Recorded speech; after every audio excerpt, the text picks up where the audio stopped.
Bom, olá a todos. Meu nome é Ricardo Moreira Borges, eu sou professor no IPPN da UFRJ e essa vai ser uma apresentação um pouco mais longa de uma versão estendida de uma apresentação que eu fiz, que ainda vai ao ar, mas eu decidi lançar essa porque já está pronta, então eu coloco no meu canal. Isso vai ser uma conversa sobre as coisas que a gente tem desenvolvido para navegar nessa parte de estudos de química de produtos naturais de uma forma mais sistemática e em metabolômica também, né? Então a gente está tratando de ferramentas de metabolômica na pesquisa de produtos naturais. Então eu vou contar essa história para vocês do que a gente tem desenvolvido e quais são os nossos objetivos com tudo isso. Bom, espero que seja útil.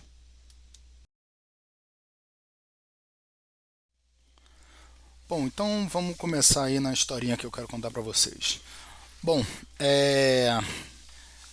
a minha formação toda foi em cima de isolamento e purificação de algumas saponinas que eu encontrei na planta que eu trabalhava, que é o coca alba. E, e como orientado do professor Antônio Jorge, que era o coordenador da Central Analítica na época, passou muito tempo como coordenador da Central Analítica, ele domina muito bem cromatografia, espectrometria de massas e ressonância magnética. Né? Então a gente ficou sempre em cima Ele sempre me cobrou muito esse aprendizado e o estudo em cima das técnicas analíticas, né? E deixava a gente meter a mão nos equipamentos, o que foi muito bom, acho, para a minha formação. Bom, é, as coisas não deram muito certo na minha pós-graduação, mas a gente caminhou e conseguiu fechar a tese com isolamento e a elucidação estrutural daquelas quatro ou cinco saponinas, né? E é uma estrutura complexa, a gente explorou bastante as técnicas de ressonância magnética e fragmentações em massas. E isso foi muito bom, né, para minha formação. Mas no momento em que as coisas não davam certo, eu me pegava estudando outros assuntos. E principalmente o outro assunto que eu estudava com mais voracidade, que estava entrando em voga, né, nessa época aí de 2006, 2007, 2008, por aí, pelo menos para mim, eu tinha visto, estava escutando falar muito nisso, né, que era a disciplina de metabolômica. Bom, então eu passei muito tempo estudando isso enquanto as minhas coisas no laboratório não davam certo, certo? E bom, uma vez passando, sendo aprovado como docente na casa, eu comecei a dedicar meus estudos mais virados para metabolômica, né, para desreplicação metabolômica, identificação de substâncias em misturas. E isso somou muito ao fato de eu ter ido fazer meu pós-doutorado com o professor Arthur Edson, que é outra pessoa fantástica, né? Estava na Universidade da Flórida na época que eu fui, depois mudou para a Universidade da Geórgia. Então, lá eu tive a oportunidade de aprender mais a fundo sobre metabolômica, metabolômica com RMN principalmente, mas não exatamente a metabolômica ou o RMN para metabolômica, mas a parte de programação e a visão mesmo do que pode ser feito com metabolômica, o que é o study design, toda essa parte mais prática, né? Ele tinha uma colaboração muito forte com a professora Lauren McIntyre da Universidade da Flórida, que é uma pessoa fantástica, trabalha com a parte de estatística, né? Eu me lembro sempre dela falando: se você quer encontrar um biomarcador, você precisa de réplicas, né? E são coisas que ficam na cabeça da gente. Bom, nesse ambiente de metabolômica lá na Geórgia com o professor Edson, onde era um departamento, na verdade, de genética, né?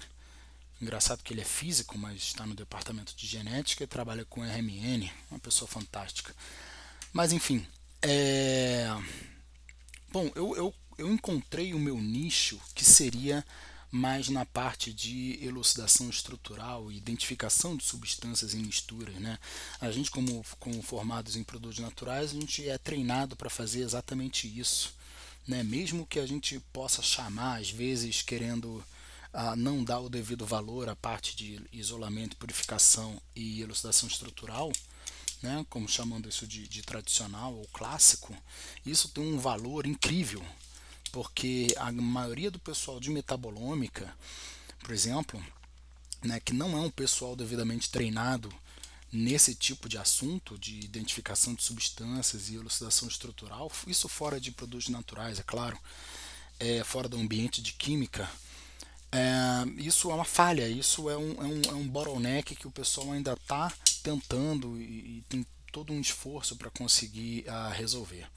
Bom, então eu decidi dedicar aí meu foco em cima dessa parte de replicação, de identificação de substâncias em misturas, como eu já falei, e eu pretendo mostrar aí algumas coisas que a gente tem feito para tentar ajudar e caminhar nessa parte. Bom, então, iniciando com espectrometria de massas, na parte de replicação, eu tenho esses dois trabalhos aí, The Replication of Plant Phenolics Using Mass Spectrometry Database Independent Method. Isso foi uma técnica que eu passei a usar uma época, o Lipid Explorer, que te permitia descrever pequenos programas de busca, né, nos seus espectros de massa, procurando coisas como perfil de fragmentação, ah, índice de, de ligações duplas ou cíclicos, fórmulas moleculares. E eu consegui aplicar isso com bastante sucesso nesse outro artigo, onde a gente faz uma busca por glicoalcaloides, né, em Solanum pseudoquina, era uma planta que eu trabalhei na época, e a gente conseguiu colocar isso dentro das redes moleculares do GNPS, que foi aí que eu conheci mesmo o GNPS, né? Foi mais ou menos nesse ano aí, 2018 não, mas 2016, 2015, 16, 17, certo? E isso foi uma coisa bem sucedida que a gente fez e estava caminhando bem. Só que o GNPS chegou, né, de uma forma que ele chega ofuscando todos os trabalhos. Obviamente é uma ferramenta muito útil, muito boa, e eles têm outros métodos, né, que te permitem trabalhar e explorar os dados com muito mais dedicação, né, e de uma forma muito mais visual, melhor do que o programinha que eu estava trabalhando, que era mais em cima de escrever scripts, certo?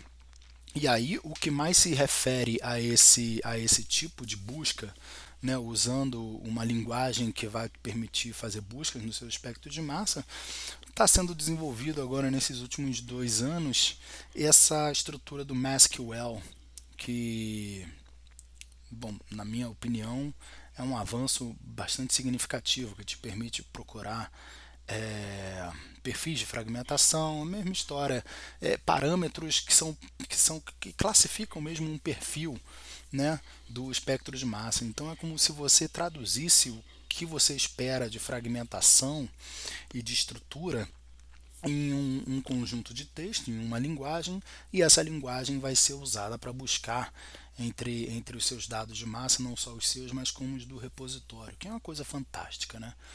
Bom, os métodos MonNet Enhancer, MS2LDA também são métodos que a gente tem explorado bastante. O Redo e MassT são outros exemplos também do GNPS. O GNPS não é só a criação das redes moleculares, né, mas é toda uma infraestrutura que nos permite usar isso, e acabei me tornando um usuário intenso dessa ferramenta.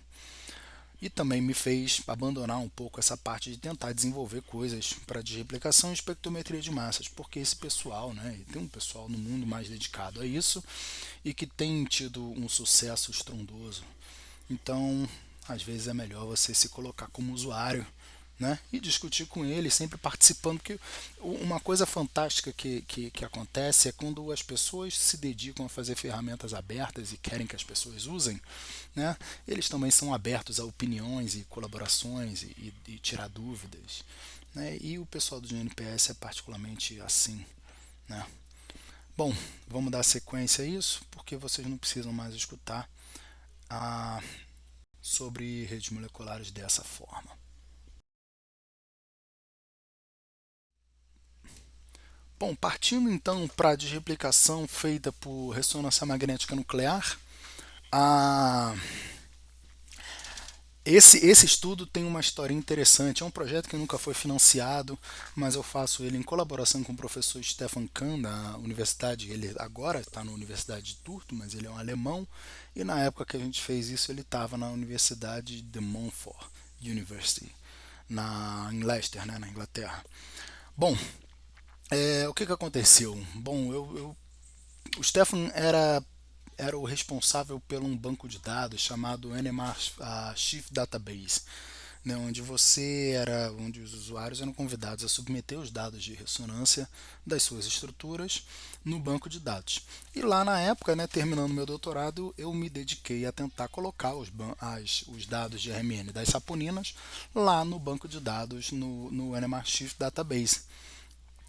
Bom, passou, eu conversei com ele porque era incrivelmente difícil submeter esses dados, agora já está bem mais fácil, tá?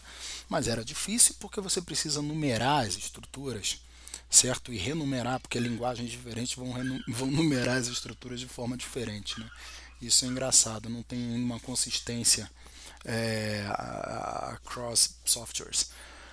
Bom, em seguida, o que aconteceu foi o seguinte: uns anos passaram e o Stefan entrou em contato comigo, falando: Opa, Ricardo, tudo bom? Estou lembrado de você. A gente chegou a discutir sobre o banco de dados e eu queria. Agora, eu sou professor na Universidade de Montfort e eu preciso. Em Leicester, né? E eu preciso. Eu queria ver se você tem alguma ideia, algum projeto de programação para a gente desenvolver aí essa parte, né, em RMN. Bom, Bom, ele pediu a oferta, eu dei para ele, né? A gente criou o NMR Filter, que trabalha combinando dados de HSQC e HMBC, e também HSQC Tox, se tiver disponível. Bom, a ideia é a seguinte: a ideia é que você pode identificar as coisas usando um Proton. Bom, usando um RMN de Proton, bom, você pode, né? Mas aí você tem um parâmetro para comparar. Por mais que seja um parâmetro para vários núcleos na sua estrutura, você tem um parâmetro que é o deslocamento químico de próton. Tá, bom, vamos lá. Um parâmetro não. Tem o deslocamento químico e as multiplicidades, né, traduzindo aí o efeito J de correlação. Bom, mas quando você vai para um HSQC, você já vai ter o espectro de próton, porque, né, você não é bobo nem nada, então você vai adquirir um dado de próton 1D sempre, e depois você vai adquirir o HSQC. O HSQC você aumenta uma dimensão na sua confiança, né? Vamos falar em confiança, porque você aumenta uma dimensão dos seus dados. Você então cria duas dimensões, onde uma é o deslocamento químico do próton e outra é o deslocamento químico do carbono 13. Né? De fato, você identificar substâncias na sua mistura usando o HSQC é muito mais eficiente do que usando um espectro 1D, certo? Bom, essa é a ideia por trás do Colmar, né, desenvolvido pelo pessoal do David Wishart, que te permite a que te permite então sobrepor um espectro de HSQC adquirido em água, tampão, né, com o espectro da biblioteca que eles têm, e aí você identifica as substâncias. O problema é que o Colmar ele se baseia num banco de dados que é fixo, né, que é dominado por metabólitos primários. E para nós, para produtos naturais, metabólitos primários não são tão interessantes assim. E ao mesmo tempo, metabólitos secundários, por causa da sua diversidade estrutural de propriedades químicas, a gente não consegue sempre analisar usando o mesmo solvente, certo? Bom, então o que o NMR Filter faz?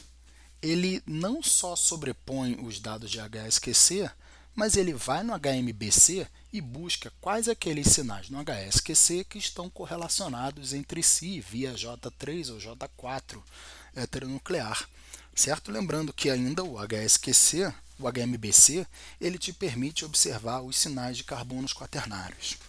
Bom, então o programa funciona dessa forma. Eu tenho um videozinho no YouTube explicando ele em mais detalhes, mas eu vou falar um pouco aqui rapidinho. Ele funciona dessa forma: você alimenta ele com a lista de picos, né, do HSQC e do HMBC e uma lista de estruturas em Smallius, uma lista de estruturas como propostas de substâncias. Né?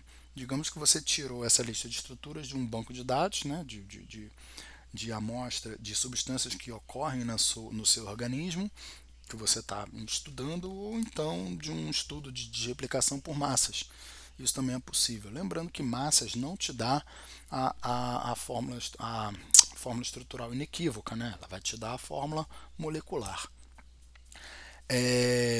Bom, então o NMR Filter vai pegar a sua lista de estruturas, vai simular os dados de HSQC e os dados de HMBC, vai sobrepor os dados de HSQC e vai para o HMBC experimental conferir se aqueles matches, né, se aqueles picos do HSQC que bateram com cada uma das estruturas, se eles estão correlacionados entre si.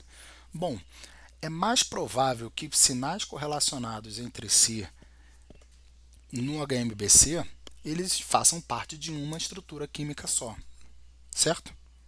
Bom, isso é a própria dinâmica do HSQC, a sequência de pulso HMBC, né, HMBC do HMBC te diz que as variações de intensidade estão relacionadas, né, aos deslocamentos químicos de próton e de hidrogênio a longa distância.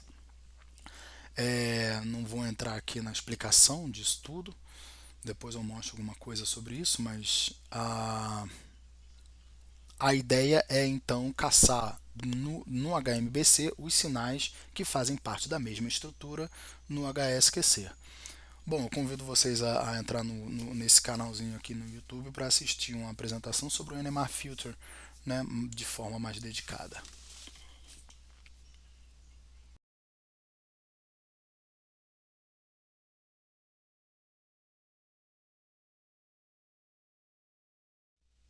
Bom, então uma coisa que eu preciso falar sobre o NMR Filter, né, que é importante, que é a simulação dos dados de deslocamento químico de cada candidato, né, de cada estrutura que você oferece na lista, ela é feita com o método Rose ou um método de Machine Learning, mas o método Rose ainda é melhor, ok? Esse Stereo Rose, que o Rose significa Hierarchically Ordered Spherical Environment.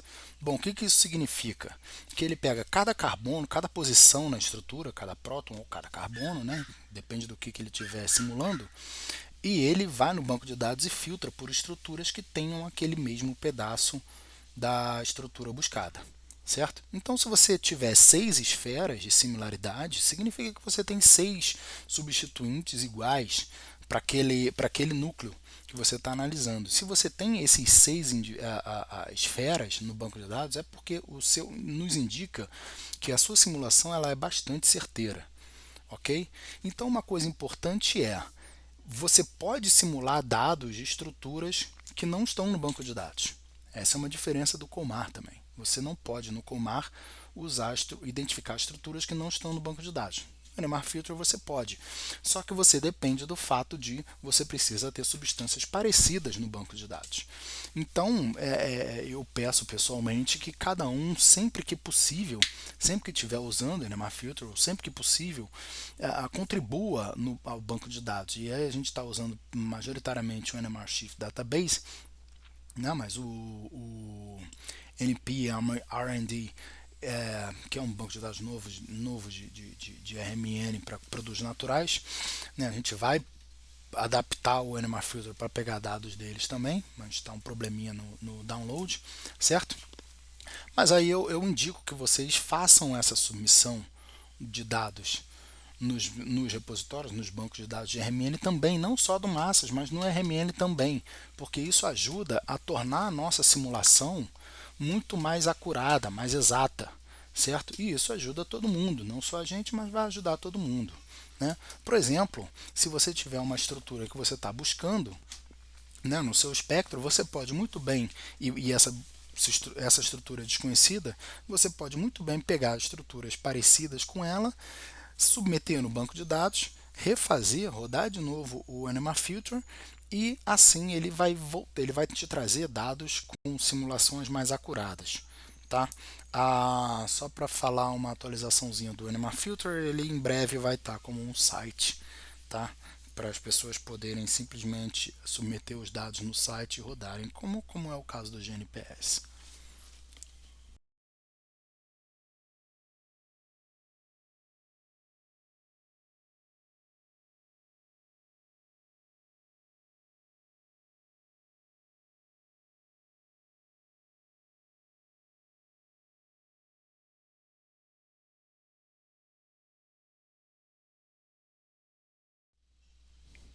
Bom, então como output do NMR Filter, a gente tem aí uma tabela, né, que nos dá a distância, que nos diz o quão similar é o espectro simulado de HSQC com os espectros experimentais de HSQC, certo? Então, nessa coluna de distância, a gente está procurando sinais valores mais próximos de zero.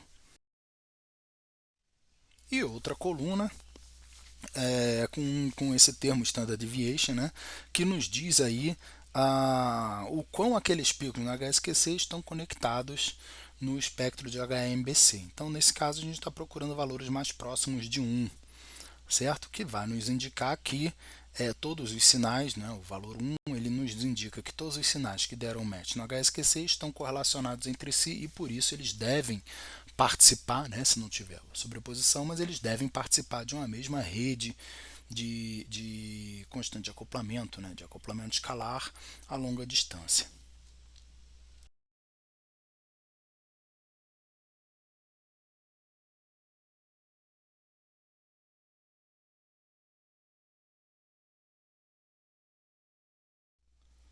Bom, e outro output do NMR Filter é o próprio espectro, né? A gente coloca uma etapa de validação visual, né? Onde a gente mostra o espectro experimental sobreposto com o espectro simulado, tanto do HSQC quanto do HMBC, né? E aí isso nos permite conferir todas as variações, os matches, se deu match, se não deu, por que não deu, né? Existe sempre uns desvios, né, devido à variação do solvente ou à própria variação de temperatura das amostras, dos dados que foram adquiridos, mas em geral o perfil, né, de distribuição dos deslocamentos químicos para cada estrutura ele é mantido, né, mesmo em diferentes solventes em diferentes condições. E aí a gente mostra então essa identificação da mearcetrina, que é esse 3-raminosídeo, certo? Onde você tem esses dados te permite identificar com acurácia essa estrutura, né? Localizando ali as 4 hidroxilas, localizando o grupo metox na glicona do flavonoide e a posição do açúcar na posição 3, inclusive identificando ele como raminose. Bom, então para mostrar uma linha do tempo aqui da evolução do NMR Filter, a gente tem que ele foi desenvolvido aí a ideia e a implementação em 2019 e a partir de então ele tem sido trabalhado sob constante upgrade, né, updates. Isso acontece de uma forma lenta porque esse projeto não tem um financiamento próprio. Mas dentre as próximas etapas está essa de implementar o uso de outros bancos de dados de RMN, por exemplo, o NPMRD, né, MRD, que tem compilado uma boa quantidade de produtos naturais aí, metabólicos secundários principalmente, e tornar o NMR Filter como uma plataforma de navegador, né, que as pessoas possam fazer nos seus computadores, mas acessando o navegador, acessando um site como é o Colmar, certo? Adicionar ele no NMR Box para maior facilidade, tá? Então esse é um trabalho que está em constante aprimoramento.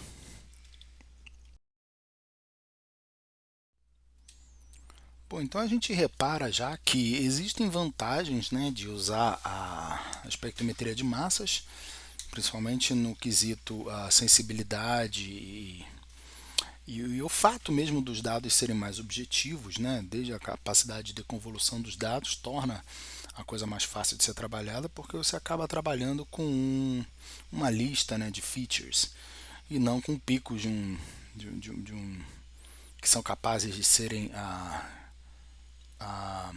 sobrepostos, né, como é o caso do RMN.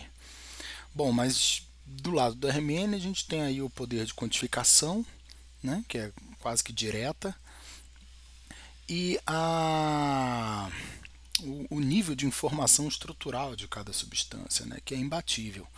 Bom, então a gente precisa dar um jeito de combinar os dados de RMN com os dados de espectrometria de massas, certo? Para fazer o uso das vantagens dos dois, porque são técnicas complementares.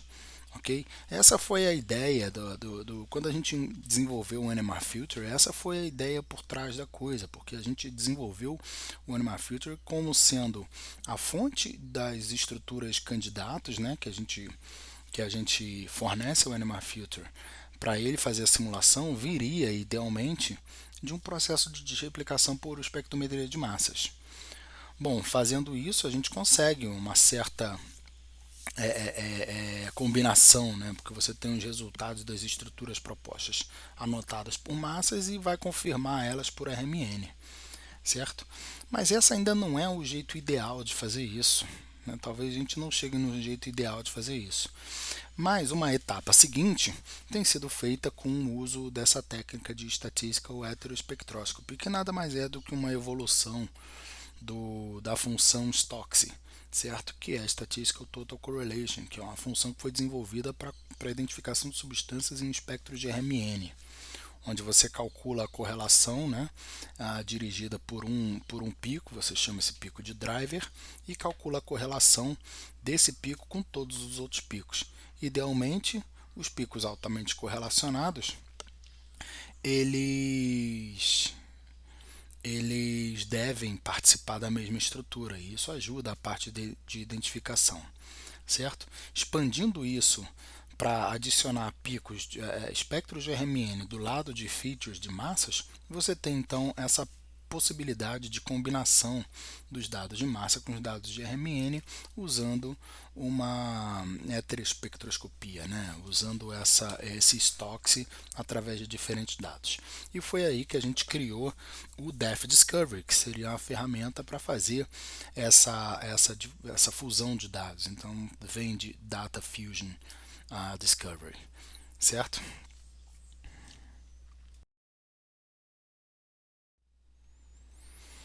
Então aqui está um exemplo, né? Esse exemplo aqui foi feito demonstrativo só dados de óleos essenciais. Óleos essenciais é uma ferramenta, é um objeto interessantíssimo para fazer esse tipo de estudo, porque o RMN fica lindo. Esse daqui é um RMN de carbono, né? Então, poxa, você consegue colocar uma quantidade muito grande de amostra dentro do tubo para fazer carbonos lindos em pouco tempo. Mas enfim, a gente pegou um conjunto de amostras de óleos essenciais, não interessa de onde vem exatamente, mas é uma variação aí, existe uma variância biológica entre cada uma das amostras, certo? E a gente pegou essas amostras e aliquotou para tubos de RMN e frascos, vials para análise por GCMS. Processamos os dois dados, combinamos usando o DAF Discovery e buscamos a correlação no GC desse pico em 71,77 ppm, certo? E aí a gente consegue então identificar, primeiro que olhando a parte do RMN desse resultado de correlação, a gente tem esses picos avermelhados, né, indicando alta correlação e virados para o mesmo lado, indicando que é uma covariância positiva, certo? Esses picos muito provavelmente estão relacionados com esse pico 71, possivelmente fazendo parte da mesma estrutura. E aí, observando um scatter plot dos features do GCMS, a gente tem aqui esses pontos mais avermelhados, eles foram coloridos com base nessa correlação que foi calculada e eles nos indicam que esses features do GCMS eles têm uma alta correlação com aquele pico do RMN em 71,77, indicando que são as mesmas estruturas. A gente pode também traduzir esses valores de correlação fazendo indexando eles de acordo com o scan number do GCMS e importando isso para dentro do Cyroscape para ver as redes moleculares, né? Só um outro tipo de visualização dos features do GCMS e aí a gente consegue apontar quais são os nodos que têm a ver, que tem uma correlação altamente positiva com aquele sinal em 71,7, certo? Isso então nos permite uma correlação direta entre os dados de RMN e os dados de massa. A única requisito para isso seria que você precisa ter várias amostras, porque você precisa de variância, né, entre as concentrações, e não pode ser uma diluição, né, porque você precisa que as substâncias estejam que tenham um gradiente de uma variação mesmo, uma variação, uma variância, né, na concentração, a variação da concentração dessas substâncias de forma diferencial através das amostras, porque essa variância que vai ser explorada pelo cálculo de correlação. Quanto mais variável, maior vai ser a seletividade e melhor vai ser o resultado desse cálculo de Stokes ou Shy. Aqui como um outro exemplo, e para mim esse exemplo como químico de produtos naturais eu acho até mais interessante, né? Essa análise foi feita com frações obtidas do contracorrente, né? Que é uma técnica cromatográfica com fundamentalmente a preparativa, né? Então é muito boa para você preparar frações, certo? E essas frações foram alicotadas de forma diferencial, 90% para o RMN, 10% para o massa, já analisadas em LCMS e RMN. Certo? Então, explorando o gradiente de concentração, nesse caso não é uma concentração, um gradiente de concentração biológico, mas cromatográfico, né? Já que as substâncias estão distribuídas de acordo com o seu comportamento cromatográfico, mesmo tendo a sobreposição nos picos do contracorrente, que é uma técnica de baixa resolução, você tem aí um gradiente, né, de concentração através das amostras. E aí é esse fato que a gente explora quando faz esse tipo de correlação. A gente processa os dados de RMN, processa os dados de LCMS, aplica o Depth Discovery, aplica os Stokes, né, o Shy, e aí quando eu seleciono como driver os picos do massas, lembrando que alguns desses picos foram mais anotados pelos dados de massa do que pelos dados de RMN, já que os bancos de dados do massas são mais completos, mesmo que sejam incompletos, eles ainda são mais completos do que os bancos de dados de RMN, então a gente tem alguma anotação, mesmo que de baixa a confiança, feita pelo massas, certo? Então, quando eu seleciono aí o feature negativo número 573, né, que é esse sinal em 3530878, o que não é nenhuma novidade para vocês, isso vai ser um ácido cafeoilquínico. Mas olha a contraparte do espectro de RMN. É lindo a identificação aqui dos sinais que compõem o ácido cafeoilquínico. E o espectro fica muito simplificado. Tá? O espectro dessa amostra, eu devia ter posto aqui um sobreposto dele, mas o espectro dessa amostra ele é bastante mais complexo do que isso. Então eu estou pescando um espectro estatisticamente puro correlacionado com aquele feature do massas, certo? Mesma coisa com o sinal negativo aqui do massas em 352 nessa figura de baixo, onde eu tenho aí um espectro de RMN referente a um ácido dicafeoilquínico, certo? Esses não são tão surpreendentes, mas o espectro da catequina aqui do lado, ele é mais interessante de ser observado, né? Porque ele também é essa fração não, porque está distribuído em várias frações, mas nenhuma dessas frações tinha um espectro tão limpo da catequina como aparece o espectro pescado pela ferramenta, né, Depth Discovery.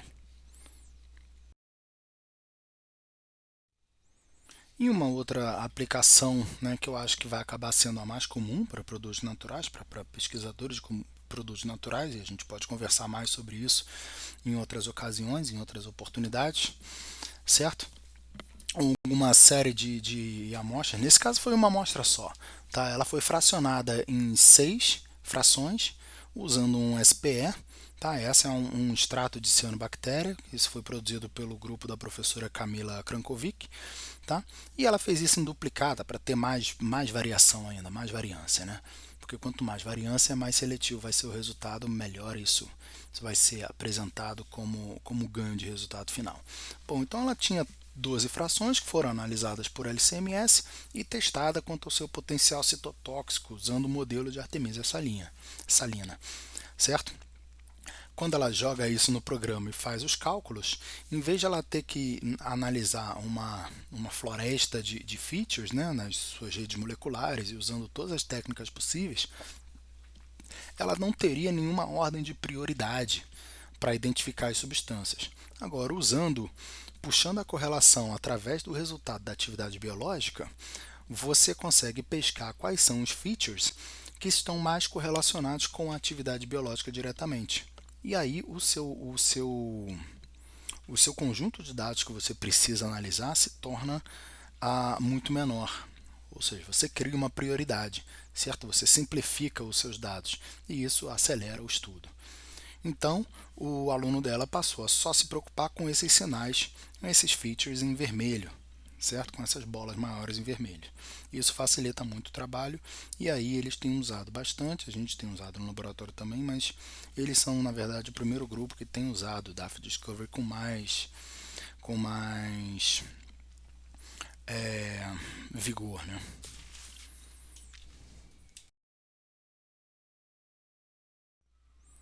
Daí então trazendo novamente aquela ideia de combinar os dados de massas com dados de ressonância, a gente tem o começo de uma infraestrutura que deve nos permitir você obter os dados de RMN, obter os dados de massa, talvez até os de atividade biológica, se for o caso, se for o objetivo de cada um. E aí, com os dados do DAF Discovery, você cria uma ordem de prioridade. Com os dados, já que você criou uma ordem de prioridade, já que você consegue analisar em maior detalhes os dados de uma amostra combinada, de uma amostra pool das suas amostras, a gente vai falar isso daqui a pouco, ou selecionar uma fração que tenha a maior quantidade daqueles picos que foram evidenciados pelo DAF Discovery, você consegue fazer RMN 2D, né, multidimensional deles, certo? Fazer pelo menos um HSQC e um HMBC. Jogando então a estrutura proposta pelo Massas como candidato no NMR Filter, usando esse espectro bidimensional, você então consegue filtrar, criar essa ordem de prioridade para identificar os sinais que aparecem, que são identificados no NMR Filter. Então isso te permite criar uma anotação tanto no RMN quanto no Massas, que por serem anotações de confirmação, né, de redundância, você cria maior confiança na anotação que você fez. Então a gente chama isso de replicação de alta confiança. Né? Você tem dados de massas sendo anotados com toda aquela tecnologia que a gente já conhece, MZMine, GNPS, Saroscape, banco de dados, a matching, a gente vê uma correlação entre o massas e o RMN, a atividade biológica, a gente usa o DAF Discovery para isso, e bate essas propostas estruturais pelo NMR Filter, fazendo identificação via deslocamento químico e com constante de acoplação, de acoplamento, certo? Futuramente a gente pretende adicionar um outro método que vai fazer a parte de score de retention time. Tá? Mas isso é para o futuro, a gente ainda precisa de muito dado para isso. Esse então é o nosso plano de como lidar com esse problema ainda, tanto em metabolômica quanto em produtos naturais, que é esse bottleneck que ainda está sendo trabalhado, que é a questão de anotação e identificação de substâncias, principalmente com algum tipo de confiança, né? De alta confiança. Bom, a gente já viu que a anotação para metabólitos primários, falando em metabolômica, né? Muita metabolômica, muito pessoal de metabolômica trabalha mais com metabólitos primários. Isso não é tão problemático em metabólitos primários, muito embora seja um problema.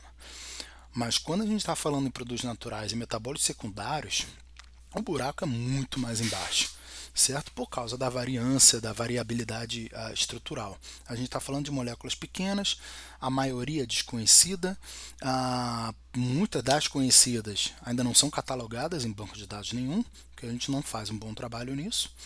E a diversidade estrutural, logo diversidade físico-química, é muito ampla, certo? Então esse é o nosso plano de ataque, né? A gente faz uma replicação usando massas, joga as propostas estruturais para o RMN, usando o NMR Filter, a gente consegue fazer uma confirmação daquelas anotações do massas, quando é possível, né? Porque às vezes a intensidade dos sinais não bate. Quando é possível, a gente faz. Ok? E um método de cruzar essas informações de forma mais definitiva seria usando o DAF Discovery. Certo? Então a gente tem esse método de desreplicação de alta confiança que é altamente ortogonal.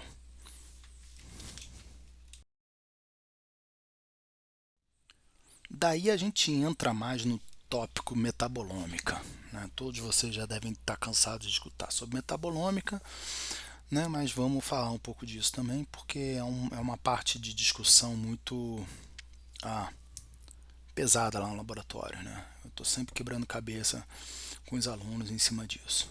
Bom, o que é a metabolômica? Metabolômica é a consequência, né, da série das ômicas, genômica, transcriptômica, proteômica e metabolômica. Tem quem argumente que a metabolômica seria a parte de transformações funcionais que mais se assemelham ao fenótipo final.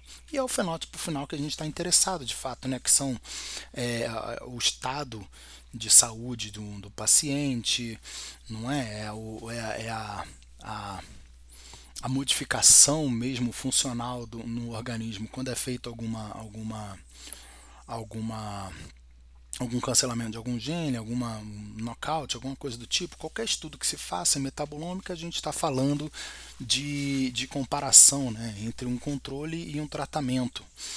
E a gente vai observar os fenotipos e a gente vai tentar entender o metaboloma, a variação do metaboloma em relação a esse estudo de confrontamento entre um grupo controle e um grupo tratamento. Essa é a base da metabolômica.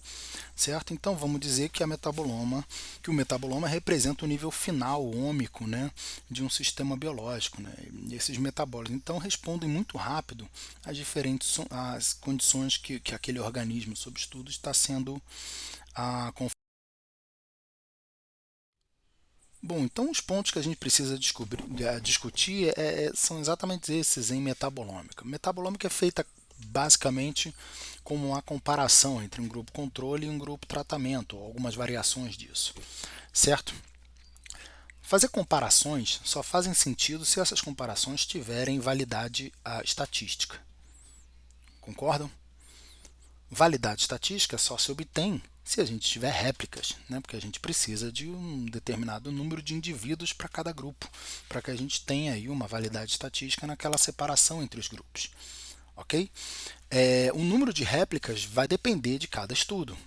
Existe um método de calcular isso, se chama Power Analysis, o Metaboanalyst fornece muito bem isso, mas pode ser calculado. Tá? Power Analysis vai depender basicamente do quão diferente é o grupo controle e o grupo tratamento. Ele vai te dizer o poder estatístico da tua separação baseado num estudo piloto que você vai fazer. Basicamente todo estudo científico é um estudo piloto, certo? Bom, e aí o tamanho da amostra, né, que é o tamanho do estudo, ele vai ser sempre limitado pela capacidade e do tamanho do lote, sem falar pelo tamanho da quantidade de dinheiro que você tem para investir naquilo. Mas fato é que você não pode simplesmente fazer um estudo com 1000 amostras e querer colocar uma sequência no LCMS, no GCMS ou no RMN das 1000 amostras de uma vez. Certo?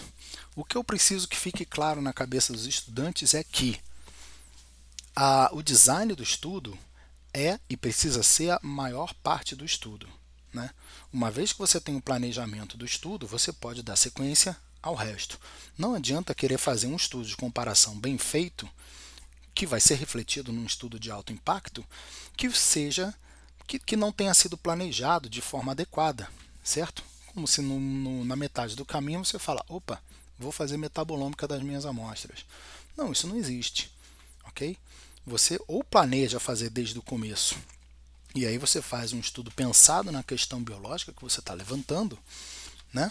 E daí a parte interdisciplinar da metabolômica, ou você simplesmente não vai fazer um estudo de impacto decente, ok? E aí eu preciso dizer que a metabolômica não é um objeto de estudo por si só, a menos que você esteja desenvolvendo metodologia para isso, né? Mas a metabolômica é uma estratégia. Eu sou até meio reticente em em chamar algum estudo de estudo metabolômico, porque o estudo não, em geral, não vai ser metabolômico. O estudo é um estudo biológico onde você vai usar uma abordagem metabolômica para determinado, para analisar ou chegar a determinado resultado, ok? Então vamos nos policiar nisso. Eu tenho um artigo onde eu discuto esse tipo de coisa, principalmente em produtos naturais, certo?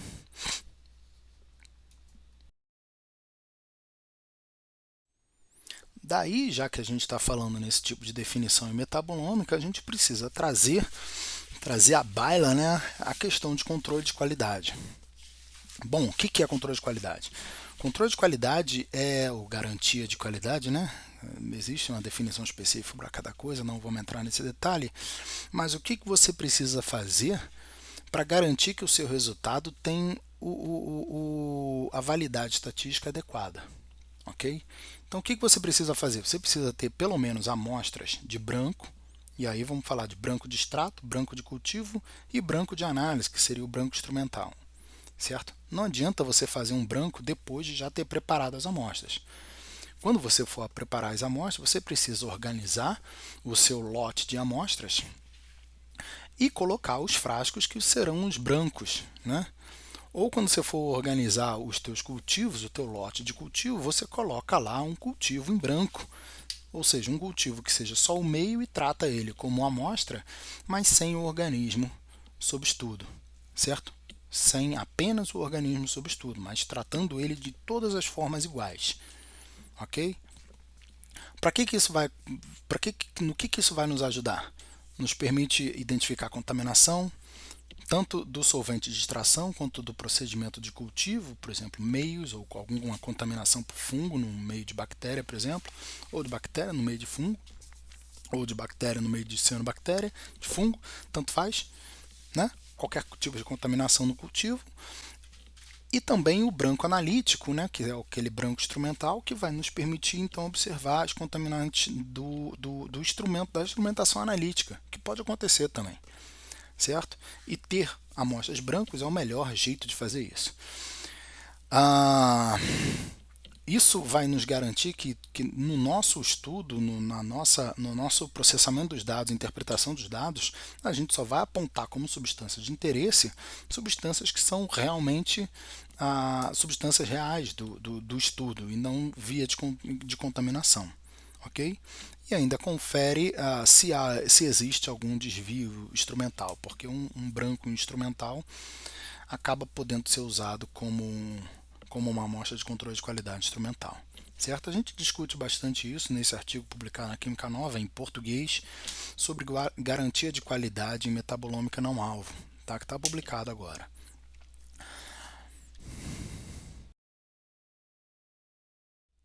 E o outro tipo de amostra de controle de qualidade é a amostra combinada, né? Que a gente chama de QC Pool. Essa amostra é uma amostra que representa todo o estudo. Bom, como é que a gente faz isso? A gente pega das amostras que são do estudo de fato, depois de ser extraídas, a gente pega 10% dela, de todas elas, né, de cada um dos frascos, a gente pega 10% e separa num frasco maior. A homogeniza, vortex, né, mistura bastante, depois alicota para vaios limpos e distribui de forma homogênea na tua sequência, né, no teu lote, na tua sequência analítica. Certo? Para que essa amostra serve? Primeiro que ela é uma amostra representativa do estudo. Então você pode usar um frasquinho desses, que vai dar mais de um, né? Um frasquinho desse você pode usar só para otimização dos métodos.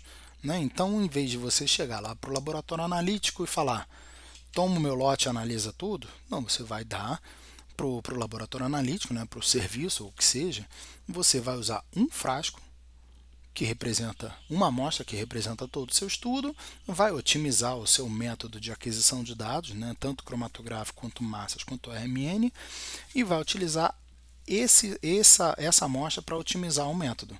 Assim que você tiver um método otimizado, você pode botar a sequência de todas as suas amostras, e isso economiza dinheiro e dor de cabeça, certo? Ele pode ser usado também para anotações finas de substâncias. Uma vez que você tem maior quantidade dele, você pode secar ele, tornar ele uma amostra mais concentrada para um RMN, por exemplo. Certo? Você pode também, se você tiver a amostra suficiente, você pode usar ele para fazer um fracionamento mais com uma quantidade maior, uma escala maior, adquirir dados de RMN, dados de massas, fazer o Daft Discovery e uma anotação, uma identificação de substâncias com muito maior confiança, ok? Ele pode ser usado também para conferir possíveis desvios instrumentais, certo? Porque todos os amostras QC-Pool que estão distribuídas através do lote, eles precisam ser iguais, porque eles representam a mesma composição química. Então, isso é um protocolo fácil de se fazer e que ajuda muito.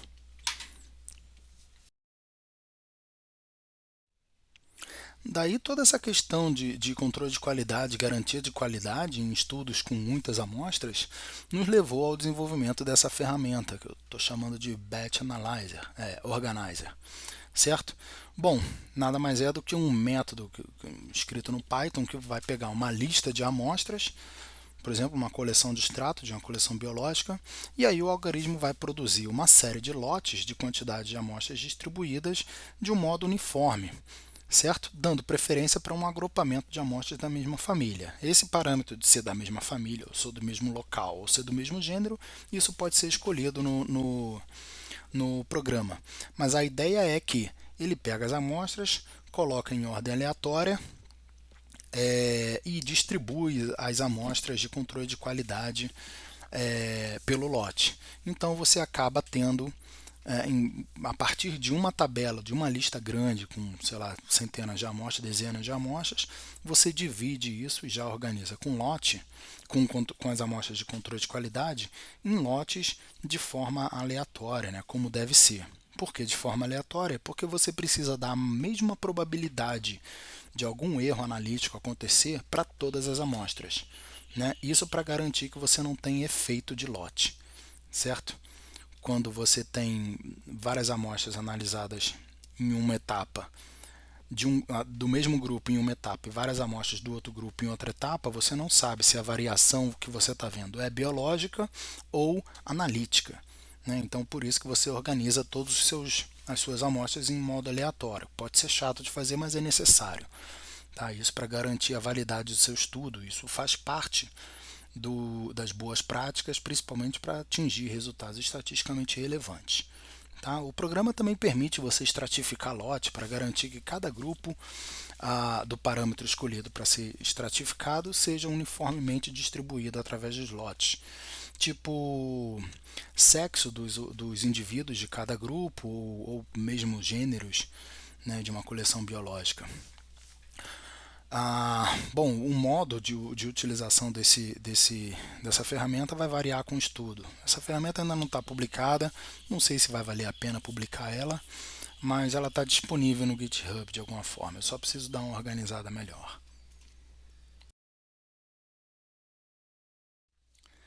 Bom, então para falar um pouco sobre essa história de planejamento do estudo, né, e correção de lotes e organização de lotes, deixa eu comentar um pouco sobre o que a gente tem feito com cianobactérias, né? A gente tem esse acesso e esse mantimento dessa coleção de cultivo de micro-organismos da UFRJ, que é o CCMR, a coleção de cianobactérias que a gente tem trabalhado junto com o professor Paulo Solomon.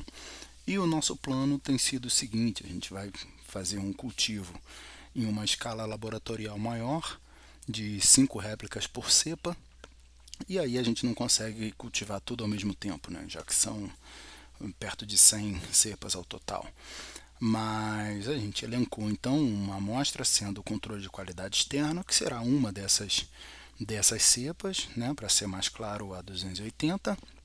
E essa 280 ela vai ser cultivada em todos os lotes, em paralelo a cada um dos lotes, né?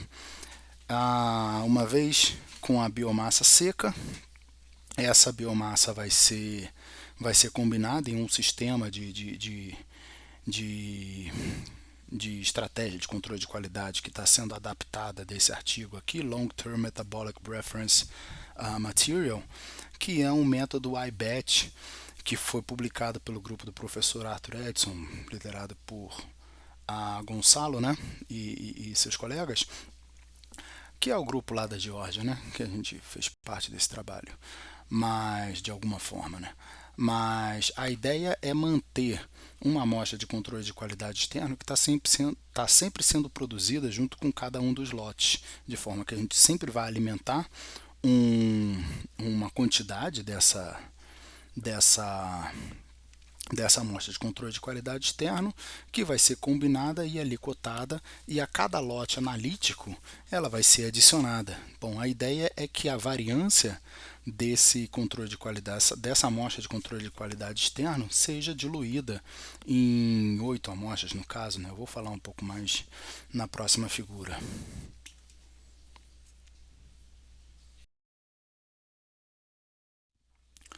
Bom, então essa figura demonstra melhor isso.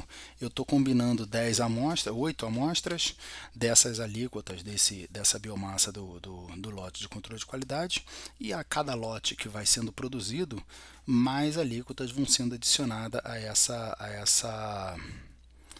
a esse conjunto de amostras, né? Então, a cada lote analítico que vai ser feito, eu combino 8, aliquoto e adiciono no lote para ser extraído junto com as amostras do lote. No próximo lote, eu combino as próximas 8, né? Não, mas sobrepondo, né? As próximas 8 que eu digo são sobrepondo com as pelo menos 4 amostras anteriores. Então, o lote vai sendo sobreposto, o lote de controle de qualidade, as amostras de controle de qualidade vão representando sobreposições da minha lista de amostras que vão ser sempre produzidas com cada lote que vai ser produzido. Então eu tenho aí uma situação onde a variância da minha amostra de controle de qualidade externo vai ser sempre dividida por 8, né, que é o número de amostras que eu estou dividindo. E isso me garante uma amostra de controle de qualidade a longo prazo. Bom, esse trabalho ainda está sendo desenvolvido, mas esse é o plano. O professor Rafael Garré, ele acabou de publicar um trabalho onde ele adapta a mesma ideia do IBAT, que é sobre aquele trabalho que eu citei no artigo anterior, para a urina, nos estudos dele de erro de metabólico inato. Ficou um trabalho muito bonito também. Mas enfim, dentre esses lotes eu tenho ainda amostras de branco, certo? Branco analítico e branco de meio. Isso é muito importante, que a gente já observou uma possível contaminação em um dos lotes, e isso foi observado dentro dessa amostra branco.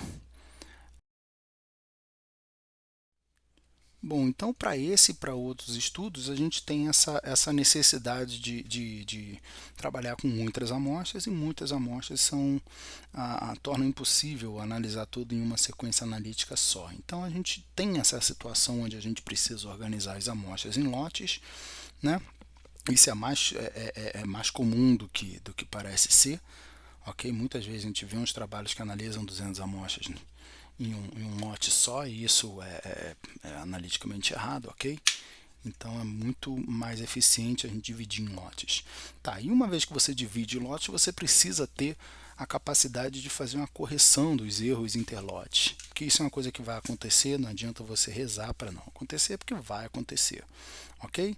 Então você necessita desses controles, dessas amostras de controle de qualidade devidamente localizadas, e elas precisam ser iguais através dos lotes, não só através das amostras, mas através dos lotes. Bom, a correção interlotes, ela é também um tipo de normalização, ok? Então, muitas vezes a gente já está acostumado a usar uma amostra de controle de qualidade, por exemplo, a QC Pool, para normalizar os dados em cada lote. Mas vai existir um desvio na intensidade dos sinais, principalmente, mas também pode acontecer nos tempos de retenção, mas vamos se preocupar primeiro com a intensidade dos sinais. Vai acontecer esse desvio, e esse desvio vai precisar ser corrigido. Essa correção só pode ser feita se você tiver uma amostra de controle de qualidade externo que seja igual através dos lotes. Bom, na maioria dos estudos de metabolômica, isso é relativamente mais simples, porque todas as amostras são basicamente iguais, né? Você está querendo observar no seu estudo de metabolômica a variação de intensidade entre os mesmos picos em todas as amostras, certo? Então, a tua amostra de controle de qualidade combinada, ela realmente representa o estudo, né? Você está trabalhando basicamente com a mesma espécie em situações diferentes, ou ambientes diferentes, ou genética diferente, mas basicamente a mesma espécie. Ok? Então existem já ferramentas para correção de lotes para esses estudos que são mais comuns. Eu trago aqui esse exemplo do QC-MXP, desenvolvido por Broadhurst, David, né? David Broadhurst, e ele tem desenvolvido isso, tem caído no gosto aí do pessoal. É uma ferramenta bastante inteligente, bastante interessante. Bom, só para mostrar uns exemplos aqui desse erro de lote, eu trago nessas duas figuras aqui. A primeira à esquerda aqui é um PCA, onde a gente vê essas três cores, né? São três tipos de amostra, sendo que a amostra verde é o controle de qualidade externo, certo? Observe aí que você tem um agrupamento entre A e B, certo? Isso daí é a representação do desvio de lote. Ok? Um outro jeito de fazer isso é você selecionar a intensidade de um dos picos que ocorrem através dos lotes e plotar essa intensidade. Nessa figura do meio aí, então a gente vê esse desvio que existe entre o primeiro, o segundo e o terceiro lote. E aí, após a correção do lote, você vê que esse desvio é minimizado. Ok? Essa é a ideia da correção de lote. Então, nesse PCA à esquerda, após corrigir o lote, essa amostra verde deveria ficar toda combinada com uma variância menor.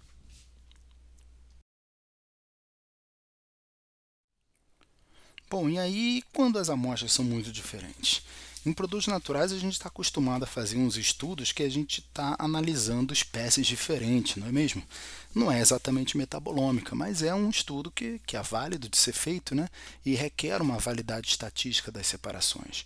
Requer o mesmo tipo de parâmetro que a metabolômica cobra, porque na verdade é o mesmo tipo de parâmetro que a estatística cobra.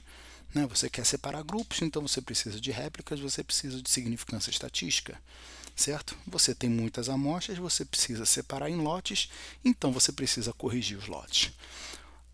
A dificuldade aí está no fato de que, trabalhando com diferentes espécies, vai ser muito mais comum você ter diferentes substâncias. Né? E aí, como é que você corrige a intensidade de sinais de diferentes substâncias? Bom, essa é a discussão que a gente tem tido atualmente, agora, né, nesse ano aí, 2024, só porque, bom, vai ser colocado no YouTube, então tem que dizer o ano, né? E a gente está criando essa outra ferramenta, Batch Correction, que vai partir dessa premissa, né? Que, como é que você faz esse tipo de alinhamento entre os sinais dos diferentes lotes? E se é possível fazer isso também, porque pode ser que não seja possível, né? Pode ser que não tenha validade esse tipo de alinhamento, esse tipo de correção, mas a gente vai tentar de qualquer forma. Bom, a nossa preocupação vai ser baseada em alinhamento. Alinhamento é a parte mais difícil, na verdade, porque você tem que alinhar com base. Pensando em uma análise de LCMS, você precisa alinhar com base no tempo de retenção e no valor de massa-carga. Bom, é assim que o MZMine, por exemplo, alinha os dados. Mas dentro de um mesmo estudo, isso é razoável de ser feito. Mas dentre estudos diferentes, você precisa ter certeza de que aquilo são mesmo as mesmas substâncias. E aí a gente vai adicionar, então, uma comparação entre os espectros de fragmentação, e aí a gente vai ter que filtrar nossa amostra de alguma forma, né? Mas a gente vai filtrar com base nesse espectro de fragmentação. Então, o nosso alinhamento vai ter base em três parâmetros, que é o tempo de retenção, o valor de massa-carga e o espectro de fragmentação. Bom, a gente só vai poder comparar sinais que são presentes em todos os lotes a princípio. Depois a gente vai pensar em como fazer isso com os sinais que não estão presentes em todos os lotes. Ok? Uma outra estratégia de fazer esse tipo de correção com base em substâncias em amostras mais diferentes seria alinhar fits de substâncias já identificadas. Né? Então, a princípio, você faria toda a análise para cada lote quantificaria tudo, porque só faria sentido fazer esse tipo de estudo quantificando, e aí basicamente o que você faz é uma meta-análise, onde você considera cada lote como sendo um indivíduo, um estudo individual. E aí você faz um estudo dos estudos, certo? Mas aí depende da capacidade de identificação de alta confiança de cada um dos lotes, de cada um dos grupos de amostras. Bom, e essa é o ponto onde a gente está discutindo atualmente e a gente vai seguir em frente com isso. Outro estudo que a gente vem desenvolvendo com essa ideia toda de análise de coleções biológicas é um projeto que tem como premissa a produção de um banco de extratos de amostras de herbários, né? Seria então uma estratoteca associada ao herbário. Imagine então que você pega 50 miligramas de amostra, 30 miligramas de amostra do herbário, podem ser folhas soltas, depende da liberação do herbário, é claro. Faria a extração segue um protocolo já definido e bastante eficiente, que é esse representado nessa figura aqui do meio. E aí você tem ali um extrato que você pode muito bem tirar uma alíquota e analisar por LCMS, certo? No caso desse nosso estudo, que a gente já publicou aqui, e os próximos que a gente tem feito, a gente já está com uma lista de mais de 400 amostras e a gente precisa separar essas amostras em lotes. Bom, a nossa estratégia para o controle de qualidade externo, então, foi pegar uma planta já conhecida, né, de fácil acesso e de fácil reprodução. Então, a gente escolheu chá verde do Mate Leão, que é uma marca já bem definida, de fácil acesso. Pegamos, fizemos um extrato grande dele, produzimos então 200 amostras com 400 miligramas, como sendo o nosso controle de qualidade externo. Fizemos todo um estudo de estabilidade dessas 200 amostras, com amostras pegamos amostras aleatoriamente, fizemos a quantificação de algumas substâncias e a gente comprovou que essas 200 amostras são estatisticamente homogêneas. Então, a gente tem usado essas amostras como controle de qualidade externo para esse tipo de estudo. E aí eu convido qualquer um que se interesse nesse tipo de coisa para a gente conversar. Eu posso fornecer essa amostra de controle de qualidade externo e a gente tenta ampliar o estudo. Imaginem que a gente, bom, bastante utópico, né? Imagine que fosse possível montar um banco de extratos de todos os herbários do Brasil, a quantidade de réplicas que você teria, réplicas entre aspas, mas ainda réplicas, representações de uma mesma espécie, mesmo que em ambientes e épocas diferentes. A ideia é que você teria tantos indivíduos, fosse possível a ponto de você montar um perfil químico médio dessas amostras. Seria bastante interessante, né? Então eu convido aí quem que tenha interesse com isso, que a gente converse. De repente a gente chega a um denominador interessante nesse caso. Bom, novamente, esses protocolos vêm sendo publicados na ferramenta, no repositório protocols.io, que é um repositório de metodologias, né, para garantir essa história de fair data.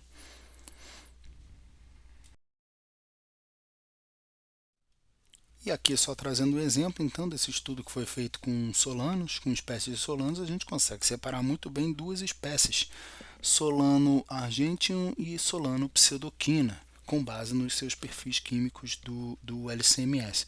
Observe que mesmo com três amostras absolutamente diferentes, de anos diferentes, de coletas diferentes, né, mas sendo três pseudoquinas e três argentium, que é o número de réplicas pífio, né, a gente consegue uma separação aí estatisticamente relevante, certo? Aqui os parâmetros de qualidade do PLSDA são positivos e tanto a separação do PCA quanto do PLSDA apresenta o agrupamento de cada uma. Bom, a gente consegue identificar esses VIPs na rede molecular e identificar quem seriam os marcadores taxonômicos dessa distribuição, né, entre essas duas amostras. Se eu conseguisse, por algum motivo, ter amostra suficiente de outras espécies, a gente conseguiria escalonar esse projeto, esse estudo para objetivos mais ambiciosos, né? Essa é a ideia desse projeto. Bom, e aí para finalizar, eu gostaria de apresentar para vocês também essa outra ferramenta, DB Similarity, que é um modo que a gente desenvolveu de visualizar, para nos ajudar a visualizar um banco de dados, né, uma lista de estruturas. Partindo dessa premissa aqui, ó, visualizar banco de dados como tabela é chato pra caramba, certo? Então a gente desenvolveu esse plano aí, que é um plano que busca, que puxa de algumas outras experiências que o grupo já teve. Mas a ideia é a seguinte: similaridade estrutural pode permitir agrupamento de classes, certo? Principalmente usando o que o DB Similarity usa como similaridade, é Morgan Fingerprint combinado com Dice Similarity. Então ele agrupa por subestruturas, ok? Então o que ele faz é organizar os dados em relação ao cálculo de similaridade estrutural, certo? A gente coloca duas saídas nele para organizar os dados que podem ser fornecidos ao NMR Filter e os dados que podem ser fornecidos ao MZMine, por exemplo, para fazer aquela Custom Database Annotation. Certo? Então a ideia é a seguinte: você pega o seu organismo, monta um banco de dados dele, monta uma lista de estruturas que já foram citadas na literatura para aquilo, e aí você tem uma tabela. Essa tabela pode ser convertida a uma rede de similaridades para ser aberta no Cyroscape, por exemplo, que a gente já está acostumado a mexer por causa do GNPS, que nos trouxe essa intimidade com o Cyroscape, certo? Então a gente calcula a similaridade entre todos os pares, organiza a nossa tabela de três colunas, né? Um nodo alvo, um novo target, um nodo source e um nodo target e um valor de correlação, e a gente consegue montar essa rede. A gente pode produzir também, a partir do DB Similarity, uma lista para ser alimentada ao NP Classifier, que é um dos métodos do GNPS que fazem classificação estrutural, né? E a gente consegue então observar esse agrupamento das classes, certo? A nossa ideia é explorar o conceito de que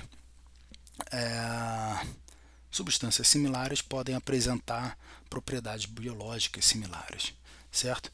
E a formação desses clusters nessa rede de similaridade vai mostrar então um agrupamento de substâncias similares. Isso poderia indicar que algumas delas sendo ativas, a gente poderia apontar algumas que não foram estudadas, mas que podem ser ativas, né?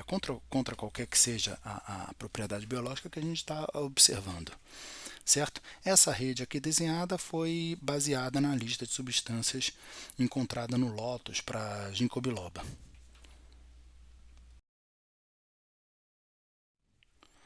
E aí, como uma etapa seguinte, aquela rede de similaridade mostrada no slide passado, a gente combinou a lista de substâncias de substâncias encontradas no Lotus para ginkgo biloba, quando a gente combinou com uma lista de outras substâncias identificadas como sendo antibacterianas, né, que foram publicadas e disponibilizadas nesse artigo da Chemical Reviews, que é a Ethnobotany and the Role of Natural Products in Antibiotic Drug Discovery, certo? Então a gente combinou as duas listas, fez toda a parte do DB Similarity, calculou toda a similaridade estrutural, calculou as redes de similaridade, e a gente aponta aqui, ó, em vermelho são as substâncias reconhecidamente como antibacterianas, e em azul são as substâncias de ginkgo biloba. É possível que essas substâncias de ginkgo biloba já tenham sido testadas, né? São substâncias bastante comuns em fitoquímica, mas isso nos apontaria, isso nos representa, né, a oportunidade que a gente teria de apontar substâncias que poderiam possivelmente ser antibacterianas também, certo? Porque, seguindo aquele conceito, né, que foi roubado lá da ideia de pego emprestado, melhor, né? Foi pego emprestado da ideia de estudo de relação estrutura-atividade. Um dos princípios é esse, que o agrupamento de descritores moleculares podem indicar substâncias com propriedades biológicas similares. Nesse caso, o descritor molecular que a gente está explorando nessas redes de similaridades são a similaridade estrutural, calculada por Morgan Fingerprint e Dice Similarity.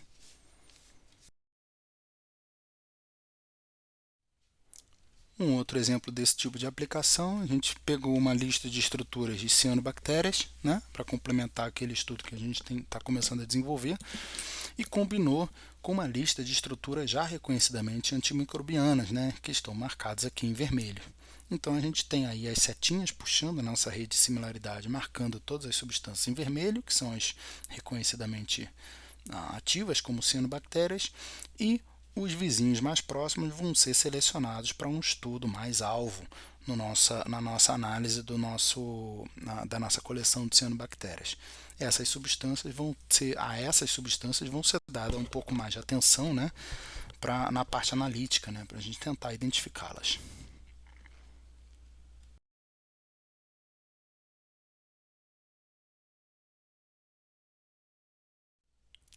Bom, então eu espero que tenha deixado claro nessa parte do DB Similarity que um dos objetivos é você começar a pensar em prioridade, né, de amostras, priorizações de amostras e até de substâncias só num estudo computacional, né, só numa parte feita em sílico, antes de gastar dinheiro com consumíveis no laboratório.